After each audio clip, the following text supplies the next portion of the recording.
Greetings, beautiful people. I hope you're well and doing fantastic. Thanks so much for joining us today in Anaba's Kitchen. We are making Ghanaian bean stew paired with ripened fried plantains, full of classic flavors and something special. So keep on watching. Now, here are my oils. I'm going to be using cold pressed coconut oil and palm oil. Both of them have their own character, and I want those characters in the pot today. For my meats, I am using beef sausage, as well as some beef flank, beef that's been cubed. The taste of the stew will make sense. You'll get that Ghanaian essence in there because it's going to be smoky and just wonderful. Now for the vegetables, I have 2 red bell peppers, 1 large onion, 3 carrots, 2 habanero chilies. I also have some garlic and 3 tomatoes. And for a streamlined cooking process of this bean stew, I have previously soaked these black-eyed beans for 4 hours to soften them so they cook a little faster. What I'm doing is just rinsing it and cleaning it thoroughly before we begin to cook. I will begin by cooking the beans in a separate pot. So in that pot it goes. And then I'm going to chop up half of the large onion, add my garlic to it, and what I'm doing is just crushing the garlic. And into the beans, the garlic goes, followed by the half onion chopped up. And then I'm also going to add my sausage right now. Now, sausage is not a very traditional way of cooking our bean stews in Ghana, but it has a lot of flavor, including that smokiness I'm going for. So I thought to throw that in there. And in total, we have 3 cups of beans, which have been soaked so they look more than 3 cups because they get plump. I have added just enough water to cover the beans and the rest of the contents in the pot, about 1 centimeter higher. That's it. You don't need a whole lot of water because the beans have soaked up a lot of water already. So I throw the lid of the pot on and cook on medium heat for the next 20 minutes. We want the beans to become really soft, almost mushy. Now 20 minutes later, you can go back in and assess your beans. Check to see if it's softened enough. If you're able to crush it between your fingers, then we are on the right track, and that's exactly what we've been able to do.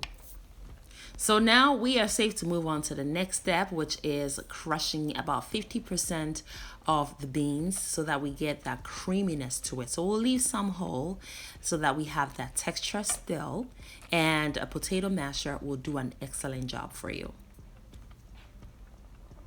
And it's always best practice to season your beans after it's cooked to the right texture. So now I've added some salt and crushed black pepper. Also remember that the sausage has some salt in there, so you want to taste it first before you season your beans. So stir that in to combine, and the beans is done cooking almost.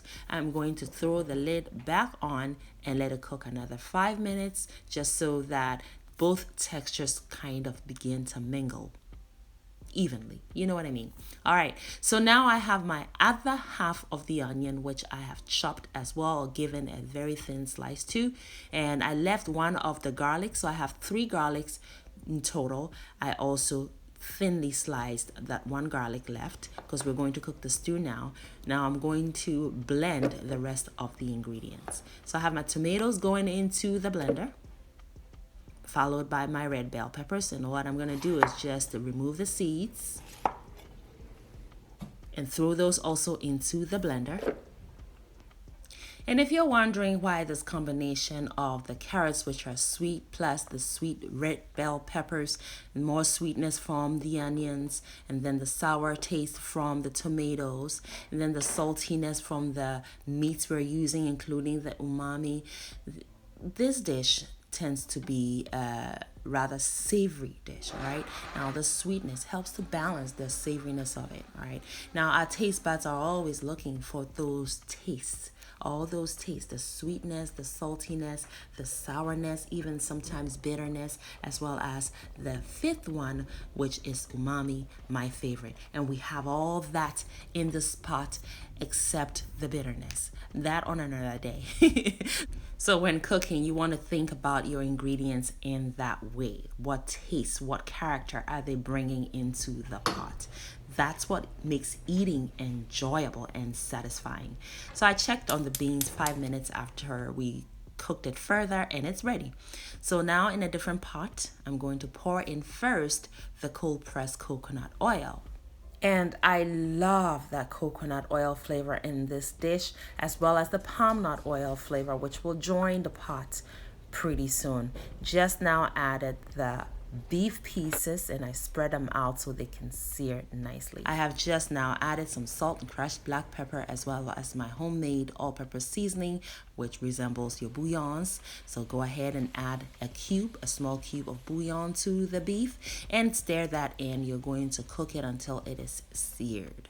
Now I cut the beef into small bite-sized pieces, so every spoon, every bite you take of this beautiful bean stew will have some beef in there, and that will make you so happy. That explosion of flavors in your mouth is just unbeatable. I am now also adding the smoked herrings. I will share that recipe with you pretty soon. I am just incorporating it, and I smoked this at home, so I washed it thoroughly and I just broke them into irregular pieces into it. And I've also just now added my onions, which I thinly sliced. I'm going to cook it until it's slightly caramelized. Now you see the pot is getting coated with flavor. We're going to deglaze all of that now with our blended mixture of vegetables. And let's not forget, beautiful people, how nutrient loaded this blended mixture of vegetables are. You get your minerals and your vitamins. You also get that carotene from the carrot, which is important for good eyesight and vision, especially in children. And my little boy, he does not like vegetables. So this is a really good way of incorporating nutrients into a stew like this. Yes, he won't know it's in there. That's just perfect. I have just now added the palm oil and stirred it in as well. I'll leave the lid on for about 5 minutes. The palm oil should start resurfacing shortly. In the meantime, I'm going to prep my sweet plantains or ripened plantains. So I cut both ends off first and make a slit along the entire length of the plantain and just remove the peel. It's that easy. And then I'm just going to cut it at an exaggerated bias, and we are ready to fry after we season it. I'm just going to use only salt to season it today, and for the salt to coat each plantain, I will add just a tad bit of water, just a few sprinkles, and then I mix it all up so it's evenly seasoned. Set it aside to kind of marinate before we start to fry.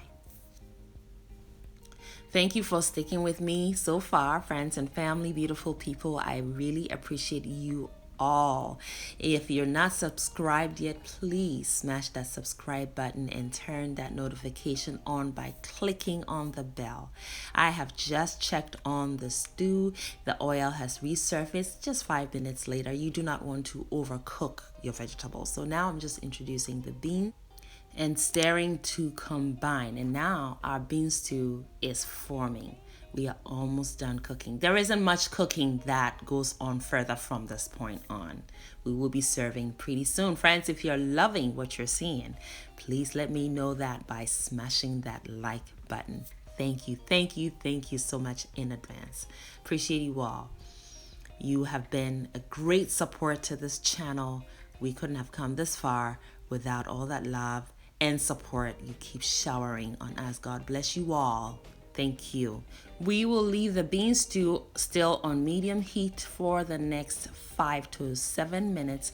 The oil will start kind of resurfacing, and that will be our indication that it's done cooking and ready to serve.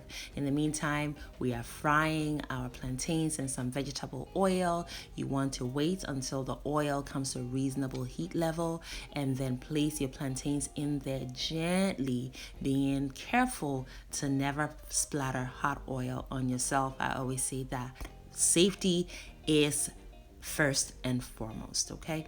Now, when you reach your desired color, and this is my desired color, golden brown. Some people like to cook it a little further to get some burnt edges there. That's also great. When I make my kili, which is our spiced ripened plantain from Ghana, it's street food, which is so gorgeous. I like to cook it that way, but in this case, this color is just perfect for me. So it's done, and look at the bean stew now. See, the oil has resurfaced. It cooked on medium heat, and I stirred every once in a while to make sure that it wasn't burning on the bottom.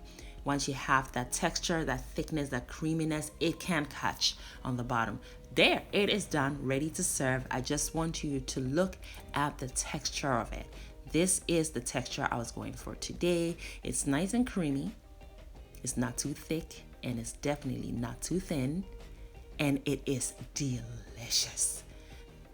The sausage lends its smoky flavor generously to this pot of bean stew. And then you also get that extra special smokiness from the herrings. Wow, and the beef in there, those bites of beef, just perfect. You always want to add some avocado if you like avocado. That creaminess, that fresh creaminess pairs very well with this dish. Beautiful. Thank you all so much for watching, for spending your precious time with me today. It is chop time, so make it a great day and have fun, especially in that kitchen.